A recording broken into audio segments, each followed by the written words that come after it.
जी हां दोस्तों, आंदोलन खत्म कराने और जंतर मंतर खाली कराने के लिए सरकार की तमाम कोशिशें फेल होने के बावजूद अब और कौन सा नया तरीका सरकार ने ढूंढा जो बेहद ही खतरनाक था। आखिर कैसे राहुल गांधी के खूंखार के बाद में कुछ ऐसा हो गया जिसमें मोदी और शाह दोनों ही बैकफुट पर जाते हुए दिख रहे हैं। आखिर इस बीच में अंधभक्त और हिंदुवादी संगठनों के उत्पाती लोग किस तौर पर जंतर मंतर पहुंचकर गुंडई करने का प्लान बना रहे हैं। दोस्तों, सब कुछ विस्तार से आपको बताते हैं। अगले चंद मिनट हमारे साथ में जरूर रुके, क्योंकि इस एक वीडियो में आपको कई सारी जानकारियां एक के बाद एक देने वाला हूं। दोस्तों, एक तरफ घबराई सरकार किसी तरह प्रदर्शन खत्म कराने पर लगी है, तो दूसरी तरफ बीजेपी मानो छात्रों के आंदोलन पर अब हिंदू मुस्लिम परोसने का अपना पुराना तरीका ढूंढ लाई। अपने समर्थकों को पहले सड़कों पर छात्रों के खिलाफ उतारकर उत्पात मचवाया, तो अब दूसरी तरफ हिंदू रक्षा दल जैसे संगठनों को चुपचाप जंतर मंतर भेज करके छात्रों को हटाने की रणनीति पर काम करने लगी। आप सुनिए जरा इस गुंडई वाले वीडियो को। हिंदू रक्षा दल ने आह्वान कर दिया है कि हम इतवार में 26 तारीख को दोपहर 12 बजे जंतर मंतर पहुंच रहे हैं। हम अपनी पुलिस का मनोबल नहीं टूटने देंगे, हम अपनी सेना का मनोबल नहीं टूटने देंगे, और इनको ठीक करने का काम केवल और केवल हिंदू रक्षा दल और धर्म योद्धा जितने भी पूरे देश में हैं वो ही कर सकते हैं। तो आप लोग दोस्तों, पूरा वीडियो आपको आगे दिखाऊंगा किस तौर पर भाजपाई गुंडे इस तरीके से प्लान कर रहे हैं, धमकी दे रहे हैं और पुलिस प्रशासन खामोश तमाशाई बनाए। और अगर ऐसा कोई वीडियो विपक्ष या अल्पसंख्यक समाज से किसी व्यक्ति ने जारी किया होता तो अब तक उसे जेल में सलाखों के पीछे भेज चुकी होती सरकार, मगर यहां तो खुद भाजपा ही ऐसा करा रही है। दोस्तों, ऐसे में मुझे दिल्ली का दंगा 2020 का याद आता है। आपको पता है ना कैसे शुरू हुआ था? उस समय भी भाजपा ने एक तरीके से दंगा शुरू कराया था। जी हां दोस्तों, बड़ी जिम्मेदारी से कह रहा हूं, क्योंकि गोदी और डॉगी मीडिया ने यह अब तक नहीं साफ होने दिया। दोस्तों, आपको बताएं, जब सीए का विरोध प्रदर्शन चल रहा था, दंगा होने से पहले दरअसल उस प्रदर्शन को खत्म कराने के लिए भारतीय जनता पार्टी के नेता मैदान पे और सड़क पर उतर आए, जबरन लोगों को हटाने लगे और फिर ये धमकी दी पुलिस को, डीसीपी को, इलाके को कि अगर ये लोग खाली नहीं किए इस प्रदर्शन वाली जगह को तो हम इनको जबरन यहां से हटा करके फेंक देंगे। और उसके बाद में दोस्तों पुलिस खामोश तमाशाई बनी रही। पुलिस को तो ये चाहिए था कि साहब, इनका संवैधानिक अधिकार है कहीं भी शांतिपूर्वक तरीके से प्रदर्शन करने का, कानून व्यवस्था संभालने की जिम्मेदारी हमारी है। कोर्ट में याचिकाएं पड़ी हैं, हमें जरूरी लगा तो हम खुद इनको हटाएंगे, हमें आदेश आना बाकी है ऊपर से। मगर पुलिस, बीजेपी नेताओं के आप देख लीजिए, कपिल मिश्रा जैसे सरीखे लोग जिन्होंने वहां उत्पात इस तरह मचाया कि फिर उसके बाद में वो दंगे की शक्ल में वो चिंगारी भड़कती चली गई। मगर दोस्तों, उसमें किसको उठा उठाकर जेल में डाला गया, सब आपके सामने है। उस कपिल मिश्रा के खिलाफ, जो कि आज दिल्ली सरकार में मंत्री बना बैठा है, दिल्ली हाईकोर्ट के एक जस्टिस ने उसके खिलाफ एफआईआर करने की बात कही, लेकिन उसी रात में उनका ट्रांसफर करा दिया जाता है, क्योंकि सत्ता हाथ में, सब कुछ हाथ में। और आज तक बीजेपी के ऐसे नेताओं के खिलाफ, उत्पाती लोगों के खिलाफ कोई कार्रवाई नहीं हुई। अब दोस्तों, कुछ वैसी स्थिति जंतर मंतर पर या देश की राजधानी दिल्ली में पैदा करने की कोशिश की जा रही है। जंतर मंतर पर आप देख रहे हैं कई सारे लोग झुंड में आते हैं, आसपास वहां आते हैं और कहते हैं हम पुलिस का मोराल नहीं डाउन होने देंगे, पुलिस के साथ में हम खड़े हैं, इन लोगों को यहां से हटाएंगे। ये लोग तो अर्बन नक्सल हैं। ये वही भाषा बोलते हैं जो भाषा बीजेपी, मोदी और शाह बोलती है।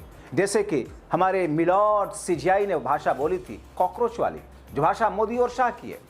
इस बीच में दोस्तों, जंतर मंतर पर उस आंदोलन को कमजोर करने के लिए सरकार ने लाख कोशिश कराई, मगर नहीं कर सकी। और फिर एक बार करीब 17 से 18 मेट्रो स्टेशन बंद करा दिए, इंटरनेट सेवा बंद रखी जा रही है, जंतर मंतर के आसपास सुरक्षा बल तैनात है। सेंट्रल दिल्ली में बैरिकेड्स लगाने के साथ साथ ट्रैफिक को डाइवर्ट कर दिया गया। हालात ये है कि पुलिस ऑटो रिक्शा, कैब में यात्रा कर रहे युवाओं को ढूंढ ढूंढ करके, खींच खींच करके हिरासत में ले रही है, डिटेन कर रही है। लोधी रोड दिल्ली का, निजामुद्दीन चेक पॉइंट, कई सारे ऐसे आसपास की जगह जहां पर विरोध स्थल की तरफ जा रही सड़कों को वहां पर हिरासत में युवाओं, छात्रों, छात्राओं को दिल्ली पुलिस ले रही है। लोधी रोड निजामुद्दीन पर पुलिस ऑटो रिक्शा कैब से यात्रियों को खींच करके हिरासत में लेकर गई है। उधर सरकार ने दिल्ली यूनिवर्सिटी द्वारा छात्रों को जंतर मंतर पर हो रहे विरोध प्रदर्शन से दूर रहने की चेतावनी दे दी। कैसे कोई यूनिवर्सिटी ये कह सकती है, कैसे कोई यूनिवर्सिटी आदेश दे सकती है कि विरोध प्रदर्शन में आपको नहीं जाना है? दरअसल देखिए दोस्तों कि एजुकेशन सिस्टम में संघी और भाजपाई बैठे हुए हर जगह।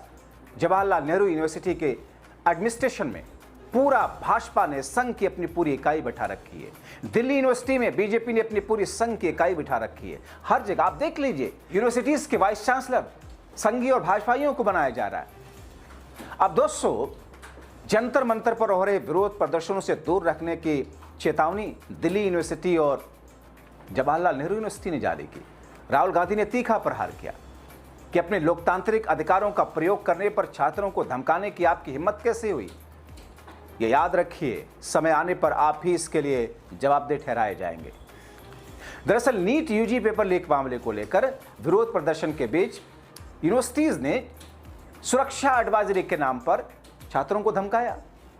अब दोस्तों, एक और वीडियो को देखिए जिसमें आज के युवा जेनजी ये कह रहे हैं कि अब समझ आ गया कि क्यों 70 वर्षों तक कांग्रेस राज कर रही थी और क्यों भाजपा या फिर भारतीय जनसंघ को हमारे दादा और दादियों ने चुना नहीं था। जरा सुनिए इस बच्ची की। लेकिन बीजेपी को मत देना, कभी भी मत देना। आप पता है कांग्रेस 70 साल तक क्यों राज करी और बीजेपी क्यों नहीं आया था? हमारे दादा दादी ने क्यों नहीं बीजेपी को कभी चूज किया 17 ईयर्स तक? अब जाके हमें पता चला है। कहते हैं कि चाय बेचने वाले को कभी वोट मत दो, वो देश बेच देगा। चाय बेचते बेचते देश बेच दिया हमारा आधा। दोस्तों, एक और वीडियो दिखाते हैं जिसे देखकर आप सन्न रह जाएंगे और लोकतांत्रिक और संवैधानिक मूल्यों को बचाने के लिए छात्रों की लड़ाई में शामिल होने शायद आप भी निकल पड़े। कैसे उत्तराखंड का पुलिसकर्मी अपनी नौकरी छोड़कर जंतर मंतर पहुंचा। से शेर सिंह जी आए हुए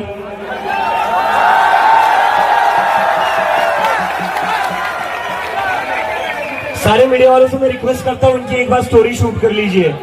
यही मौका है, बहुत बड़ी स्टोरी है। सारे मीडिया वालों से रिक्वेस्ट करता हूं मैं। शेर सिंह जी उत्तराखंड पुलिस से इस्तीफा देकर हमारी मूवमेंट में शामिल होना चाहते हैं।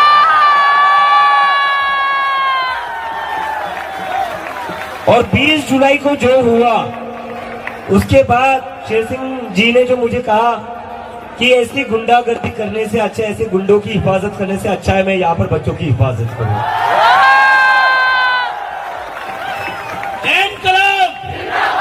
इनकलाब वंदे भारत माता के। कि हमारे उत्तराखंड में परचून की दुकान पे मिलते हैं पेपर, परचून की दुकान पे पटवारी का। गुरुकुल में देखा है हमने। भगत सिंह ने कहा था दोस्तों, भगत सिंह ने कहा था इस देश के युवाओं जिंदगी अपने दम पर जी जाते हैं, दूसरों के दम पर सिर्फ जनाजे उठाए जाते हैं। घबराओ मत, यह भगत सिंह का देश है और क्रांति कभी बम और पिस्तौलों से नहीं आती है। अहिंसा नहीं करनी है, इन गुंडों को हम देख लेंगे। क्रांति आती है विचारों से और विचार कर कभी मरते नहीं। आपका जो हरे हक अधिकार छीन करके जो बागी बनाना चाहते हो, अगर हक की लड़ाई लड़ना बागी होना है तो हाँ है हम बागी। और आज से उत्तराखंड पुलिस की नौकरी से शेर सिंह रिजाइन करता है। लगाओ हाथ आज के बाद अभिजीत भाई को, हम बताएंगे तुम्हें लोकतंत्र कैसे चलता है।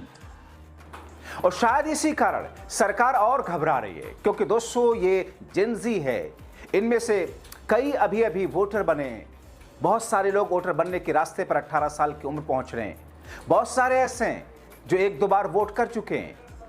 इसीलिए सरकार घबराई है, डरी है, जल्द से जल्द इसे खत्म कराना चाहती है और ऐसे में अपने हिंदुवादी गुंडावादी संगठनों को सरेआम ऐलान करवा के जंतर मंतर जाने का निर्देश दिया। शायद सुनिए, यकीन ना हो तो।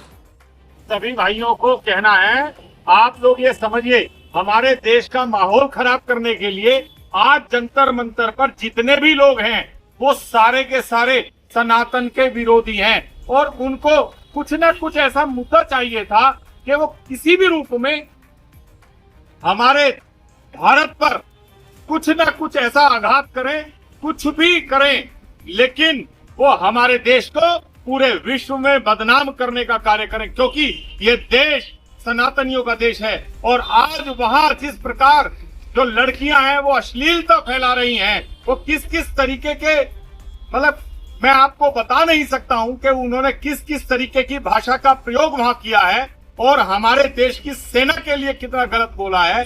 और वो वही लोग हैं, उमर खालिद, शर्जील इमाम और जितने भी हमारे देश के टुकड़े करने चाहते हैं। और पार्टियों में अगर लें, सपा वाले, कांग्रेस वाले और चंद्रशेखर रावण जो नया नया एक पौधा सा अपने आप को पेड़ मानने लगा है, उसकी भी बुद्धि ठीक करने का काम हम लोग, हिंदू रक्षा दल के योद्धा, हमारे देश की छवि हम दुनिया में बदनाम नहीं होने देंगे। पूरी ताकत के साथ उनका विरोध करेंगे। और हिंदू रक्षा दल के जितने भी योद्धा हैं, हम लोग देख रहे थे, हम लोग ये सोच रहे थे कि सरकार कुछ ताकत के साथ ऐसी कार्रवाई करेगी कि हमारे सनातन धर्म पर जिस तरीके से वो चोट पहुंचा रहे हैं, हमारे हनुमान जी के लिए, हमारी सीता माँ के लिए, हमारे राम जी के लिए जो आप शब्द वहां कहे गए हैं, उन जिन्होंने भी ये शब्द बोले हैं वो आज जंतर मंतर पर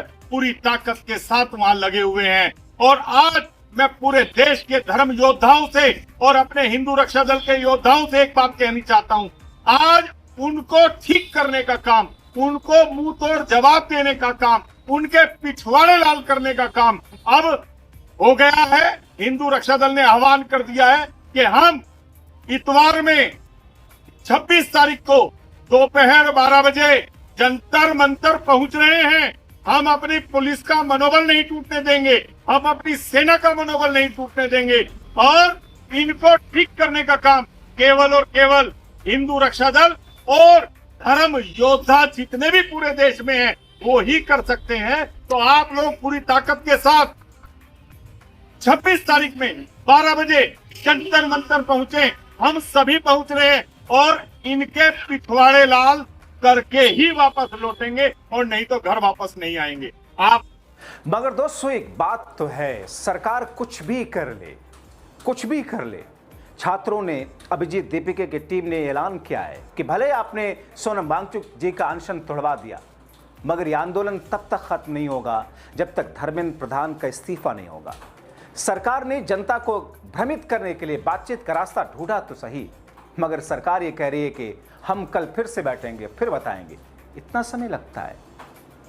आप क्या सोचते हैं दोस्तों? अपने राय कमेंट बॉक्स में जरूर लिखें।